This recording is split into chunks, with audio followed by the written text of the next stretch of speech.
আমাৰ যিখিনি প্ৰাপ্য আছে আমি যদি সেইখিনি নিজে আজৰি আনিবলৈ নাযাওঁ, কোনেও কাকো অধিকাৰ নিদিয়ে, কোনেও কাকো স্বাধীনতা নিদিয়ে, আমি সেয়া আচলতে আনিব লাগে।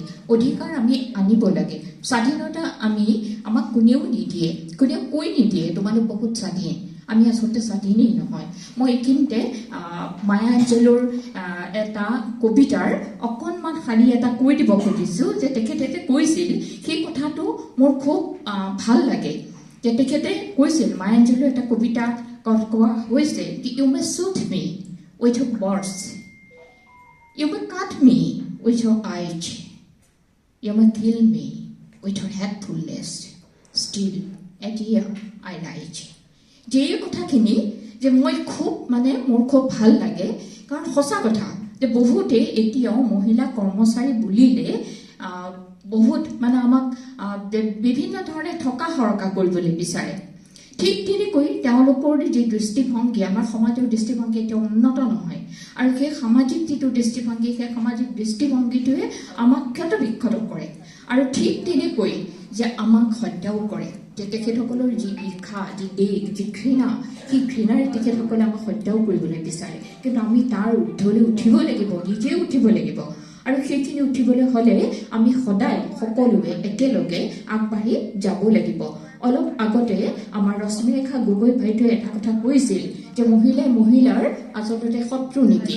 কথাটো সেইটো নহয়, যে এই কথাটো এইটো আচলতে এটা আমাক আমাৰ সমাজতে এইটো এটা বাগধাৰা। এই বাগধাৰাটো আমাৰ সমাজত বিয়পাই দিয়া হৈছে, আৰু এই বাগধাৰাটো প্ৰচলিত হৈ আছে, যিটো আমি নিজে ভাঙিব লাগিব। আমি মহিলাই মহিলাক যদি সন্মান কৰিব নাজানো, অৰ্থাৎ যে আমি নিজকেই যদি নিজে সন্মান কৰিব নাজানো, তেনেহ'লে আন কোনেও আমাক কিন্তু সন্মানটো উপচাচি নিদিয়ে। গতিকে সেইকাৰণে যে মই নিজে কিন্তু এইটো কথা ভাবোঁ যে আচলতে মহিলা মহিলাৰ শত্ৰু নহয়, বৰঞ্চ মহিলাৰ আটাইতকৈ পৰমজন বন্ধুহে। আৰু সেই কথাটোকে এবাৰ যেতিয়া সেই বাগধাৰাটো বিয়পি গ'ল, গতিকে সেই বাগধাৰা আৰু কেতিয়াও সলনি হোৱা নাই। এই পৰম্পৰাগতভাৱে কি আমাৰ সমাজত প্ৰচলিত হৈয়ে আছে। আমি সেইটো তাক শেষ কৰিব লাগিব, আমি নাইকিয়া কৰিব লাগিব আমাৰ সমাজখনত। গতিকে আমি আজি ইয়াত আমি সকলো বিভিন্ন ঠাইৰ পৰা অহা যিসকল সদস্য আছে, আৰু এতিয়া কোৱা শুনিছোঁ যিবিলাক ইতিমধ্যে আমাৰ শশী ৰাজখোৱা বাইদেউ আছে, নিবেদিতা বৰুৱা বাইদেউ আছে, ফুলমণি কলিতা বাইদেউ আছে, একেসকল আগৰ পৰাই কৰ্মচাৰী সন্থাত, মহিলা কৰ্মচাৰী সন্থাত আছে।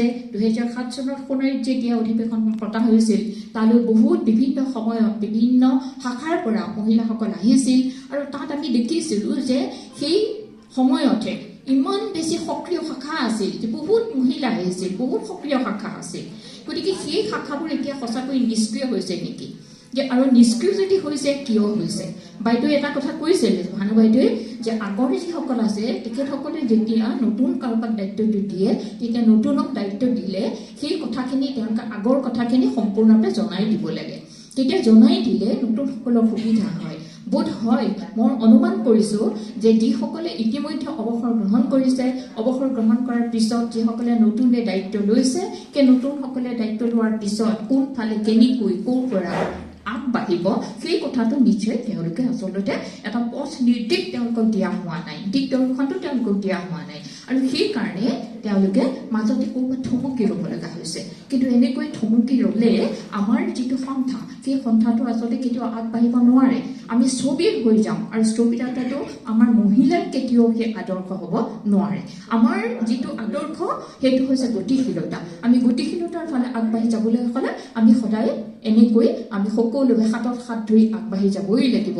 আমাৰ পৰা সৰুৰ পৰা ডাঙৰলৈ যিসকল আমাৰ আটাইতকৈ সৰু আছে, আমাতকৈ তলত যিসকল কৰ্মচাৰী, একেবাৰে তলৰ যিসকল কৰ্মচাৰী আছে, প্ৰীতিমাই সেইদিনা কৈছিল যে আমি আচলতে আমাৰ মহিলা কৰ্মচাৰী সন্থাৰ পৰা আমি যিসকল আমাৰ আশা কৰ্মী আছে, স্বাস্থ্যকৰ্মী আছে, যিসকল আমাৰ অংগনৱাড়ী কৰ্মী আছে, তেওঁলোকত আমাৰ কথা পাতোঁতে তেওঁ সেইখিনি কথাও কৈছিল যে আমি সেইসকলৰ হৈও আমি কথা পাতিব লাগে, কথা ক'ব লাগে, তেওঁলোকৰ যিখিনি প্ৰাপ্য সেইখিনি কাৰণেও আমি কিন্তু যুঁজিব লাগে।